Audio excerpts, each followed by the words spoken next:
Jack is no longer slight encumbrance. Elizabeth the Wait changes my name, I guess.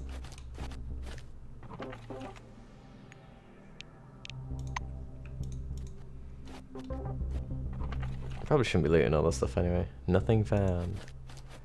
Giampero Starvadi. A white-wing employee standing near a car with a hood up, clutching a thick book to his chest. His badge says Giampero Starvadi, therapist. The book says Jupiter Moon Repair Guide. You! The white perks up, throwing a 1,000-watt smile your way. I bet you know a thing or two about cars. Could you help me out? Agree to help with repairs. I thought so. You're amazing. No, you're amazing. His manic smile remains fixed in place. His eyes gleam wetly as if he is a little bit high. People were like, oh, Giampero, do you want to try out an experimental engine? They said it would be amazing, right? But so far all I've got is an amazing breakdown. Giampero's mouth stretches into a broad smile again, his perfect teeth gleaming. They're messing with me. They're like, you can find parts in any warehouse, but how am I even supposed to know what I need? I bet you anything that you know. Do you know? I'm kidding, I'm positive you know. Leaves, then you look at the car and decide what to do. So is it an experimental then? Can't seem to scan it. What is it? Jupiter Moon Automobile. Not bad vehicle. Someone like fobbed them off. It's not an actual like useful thing. Let's see actually. Check the engine. Yeah. Red Jupiter Moon 72. If you look under the hood, you'll find a small, shoddily made piece of machinery. A rotor with a mesh body into which a glowing wire-wrapped rod has been inserted. Wire-wrapped rod, that's hard to say. It looks nothing like an engine, but this device should set the vehicle in motion. You said he had that book, didn't he? Do you actually have it? No. Right, let's check the trunk. Nothing. The car's cramped interior is upholstered in cheap plastic that's already starting to warp under the desert sun. There's a bobblehead on the dashboard. It's holding a tiny electric guitar. Try starting the engine. You turn the key, but though the indicators on the dashboard glow with a weak greenish light, nothing else happens. Honk the horn. You press on the chrome disc in the center of the steering wheel. A hoarse honk resounds from beneath the hood. Get out of the car. Nope, doesn't look like I can do anything.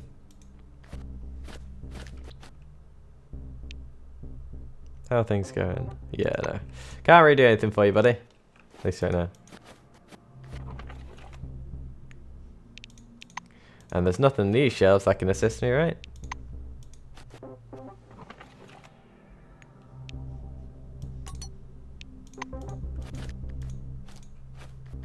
Just a break. Ah, that's Lyrian Immelman. Oranges. No wonder they're slacking. Oops. Let's take the petrol canister, if I can actually carry it.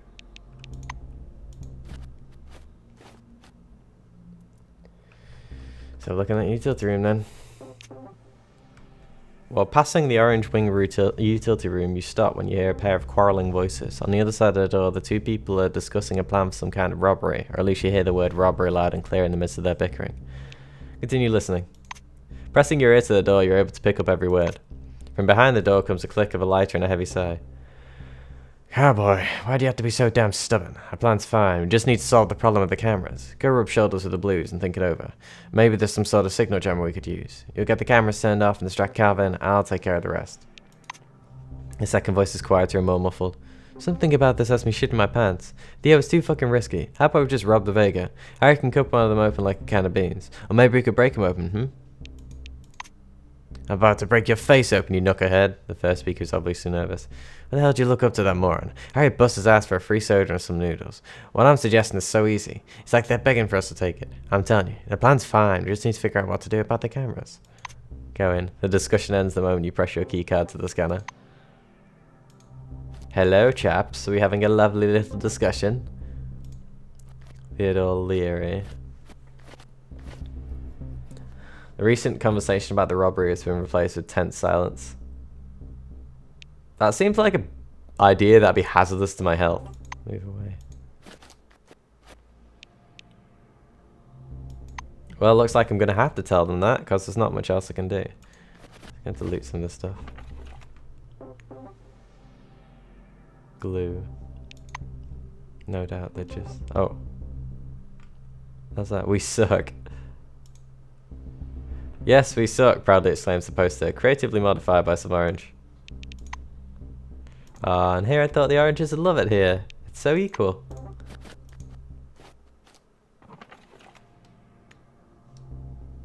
Noodles. Should probably eat those. Assuming these are their lockers, right? Oh, the fridge. Why am I looting the orange fridge? I don't have that much as it is. Let's check for any suspicious items. Oh, what is this? A wooden bat.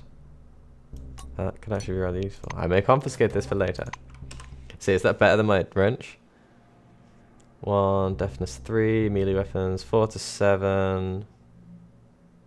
7 extra mechanical damage. Is it worth more? Yes, quite a bit. Why is it worth more? Doesn't do anywhere near as much damage. Well, I guess it does. It's a tighter cluster, but it's less guaranteed higher damage.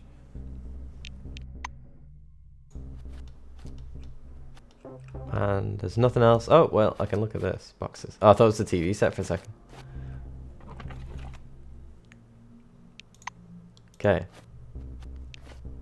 I'm slightly encumbered now. You know what? Let's eat one of these. Consume. That's a very loud sound. Dark Seeker's beer.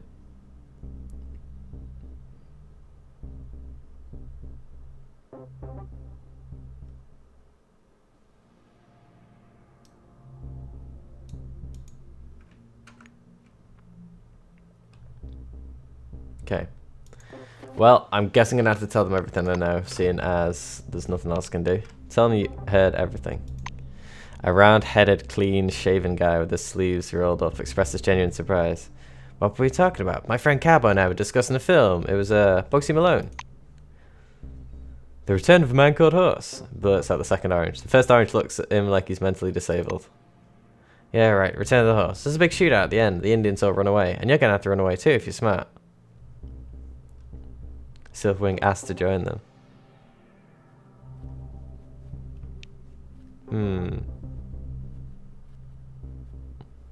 Asked to join them. But I can't, seemingly, I can refuse to get involved. Or I can demand to join them as a Silverwing member. Refuse to get involved. Owen shakes his head. Talk to Theo. He's a decision maker. Ask Owen why he's shaking his responsibilities. The orange lets out a hoot. Ah, you sent you. Chuckling, he cups his hands to his chest as if holding an invisible pair of breasts. Persuade the orange that he shouldn't skip work. Or quote the code of disciplinary action. You paint your interlocutor a colourful picture of his forthcoming downfall. Absenteeism leads to debt, then petty theft, the punishment cell, death from his own people, a rat tattoo in the middle of his forehead, and the grim end, a screwdriver jabbed through his throat. Immelman rubs his neck and reluctantly acknowledges your point. The orange reluctantly rises from his seat as if he's hoisting an invisible hunk of pig iron.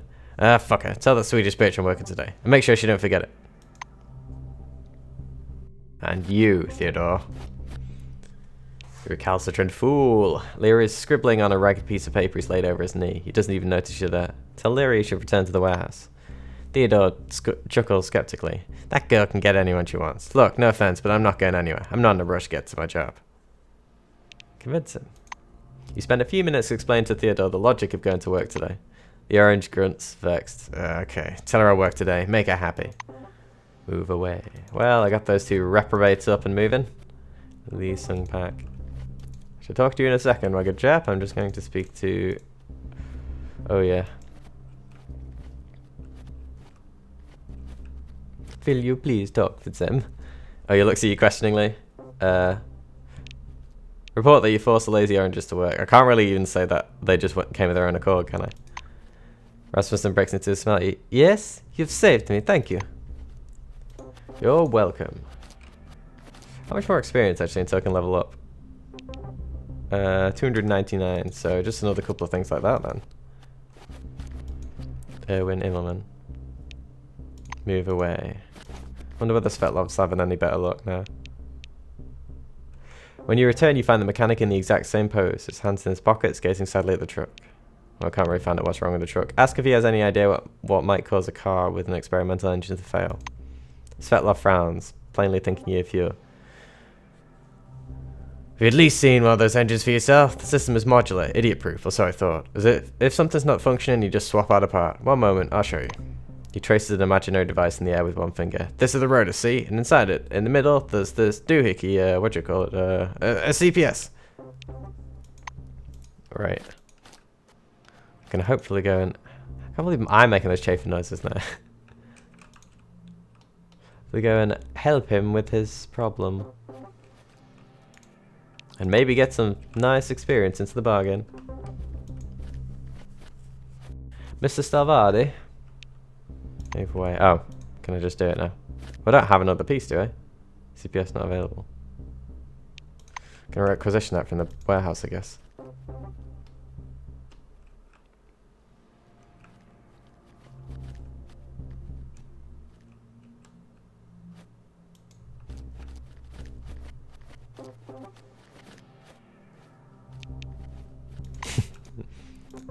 CPS. Ask for a part for an experimental engine. Calvin smiles condescendingly. It seems as if this isn't the first time he's received this type of order. If I understand correctly, you're not going to supply the exact name or item number. What kind of part is it? Put that you need a CPS. McPherson slaps himself on the forehead. Oh right, a CPS. How did I not think of that before? Yes, you're in the right place. I can help you. The storekeeper extends his hand. Okay, give me a voucher. You have a voucher, right? Parts for employees are tracked to buy in exchange for vouchers. I'm sorry, but those are the rules. Ask where you can get a voucher. McPherson offers a sympathetic smile. Prepare to discover all the delights of our thriving bureaucracy. You need to go to the administration level, fill out a request for a voucher, and eventually you receive an actual voucher. Spare part receipt. Wait, can I not do the Silverwing thing? Floor level -2, warehouse and Right, parking let's lot. check that then. CPS not available. Ah, okay, right, so now I need to go back and do that. Let's leverage my administrative authority to pressure him. Calvin raises his hands in protest. Oh, don't be like that. I understand. You're from Silverwing. You're the boss. Okay. He bent over to pull something out from beneath his desk, an old coffee can. A slight glow is coming from the gap beneath the lid. Inside is a bunch of CPSs wrapped in pages from the dome as your new home leaflet. Ask Calvin why he's storing CPSs in a can. McPherson shrugs. Look, the Whites refuse to keep them because they're not relics. Storing the CPS with other spare parts is not allowed because it's fuel, but it can't be inventorized with fuel because it is at the same time a spare part. And if it's placed next to batteries, the batteries end up drained. Storekeeper takes out a glowing rod and gives it to you. That's why the only place to store CPSs is in a coffee can under my desk. Take the CPS and move away. Thank you, Kevin. I'm sorry for having to leverage my amazing level of access, but I do require this car repaired. Good lord, I wouldn't have a good time as an orange wing. That makes you want to do it more, though. Joining all the dodgy shit going on. Repair it, install a new CPS. The new CPS glows much more brightly than the old. As soon as you insert the new rod in the rotor, the device begins spinning weakly on its axis, and an orange telltale on the body lights up. Move away. Mr. Stalvardi. Stalvardi looks under the hood.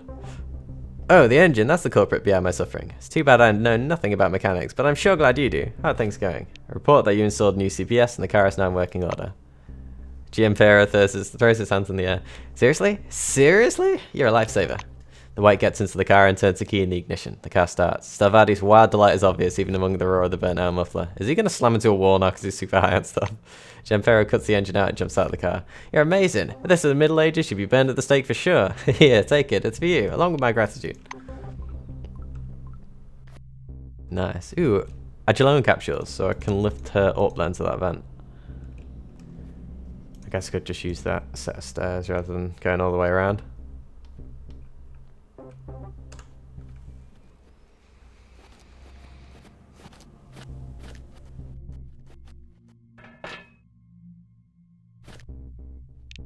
Give her a pack of Agilone.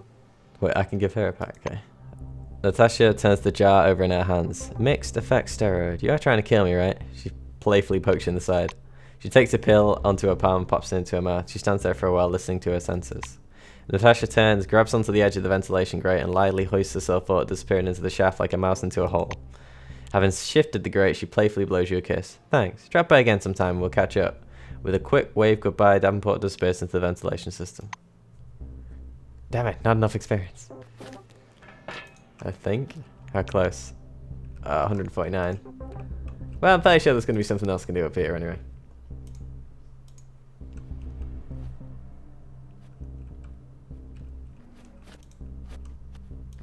A workbench. What can I potentially construct, if anything? Ah, lots and lots of ammo. Well, there's a lot of different types of ammo. Hollow point, piercing, 762, 5mm, ejected, 44. And a wide variety of shivs. Okay, right. Ability to acquire gunsmithing to make a shiv. Simple lockpick.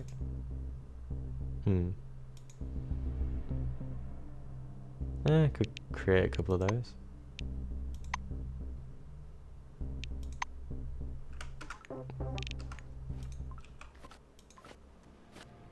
And there was another set of scissors in here, wasn't there? Nope, that's a can. Scissors.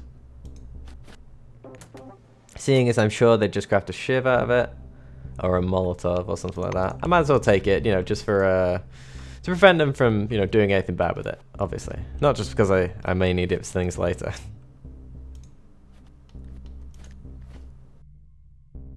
Cleaning machine.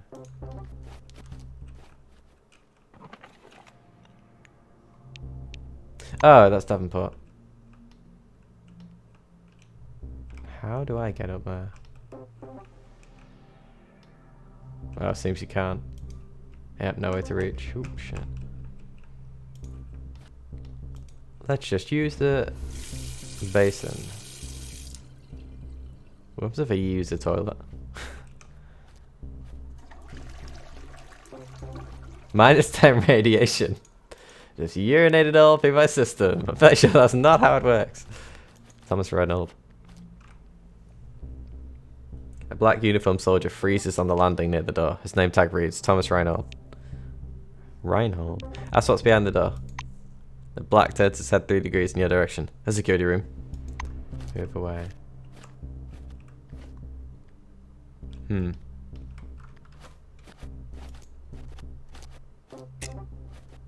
Will he react if he sees me lockpicking it? I don't really have the ability to. Ability rank 1 out of 25. Jesus. Separate what's here from what's there. Damn. Looks like that'd probably have some nice stuff. Oh, and I can actually speak to that guy. I thought I couldn't. Quentin Pollock. Oh, and Lee Sung Pak as well. Let's talk to you. The clerk sitting on the bench squints closely at his hand. Sir, these are my lifelines. Oh no, fate lines. Damn, how's it go again? Say you're a descendant of Nostradamus and a student of the Wolf Messing. Ask Pack to show you the palm of his hand. Ask him if he's found any hairs yet. Pack's eyes widen and he quickly presents his open palm. Look at the palm of his hand for a moment, recoil in horror, then silently walk away. Wealth and good fortune. Venus pump. Mind line is poorly developed. Pack can look forward to wealth and good fortune in his life, but only if he changes his underwear no more than once a month. Either way, I'm screwing with him, but I think that'd be that's something that stays with the man, you know. Pack turns fail. Yeah, thanks. Seems like he has a lot of thinking to do. I'm sorry, Pack, in advance. I feel sorry for the people around you more though. The smell. The Blue mutters to himself. Tear up the floor just to find a rat's nest. That's totally stupid. Hey, I see you there. Come out. I'm not a trapper. Move away. See, I can sneak up there, but there's nothing I can really do to get through the window, is there?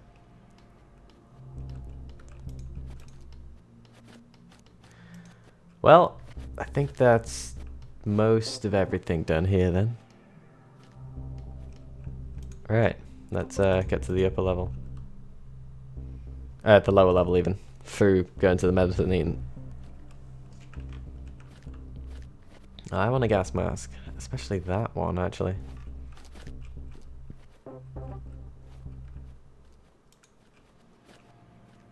Oh, there I am. Alright, down to the next level then. I think I've done everything there. L for quest, isn't it? Side quest no active. I've completed a few, yay! I'm helping people! Military post and training ground. Gonna be a lot of blacks here. and they look like they mean business. A security officer needs to be ready for anything. Most of the time, the deadliest thing you'll need to deal with is a screaming sergeant and smelly foot bindings, but the dome is devilishly cunning. Bear in mind, as hard as training at the ranges someday will save your life, as well as the lives of your comrades. You're in Blackwing now, leaflet. Floor level -3. Garrison and isolation ward. Oh, this looks like it's going to be fun.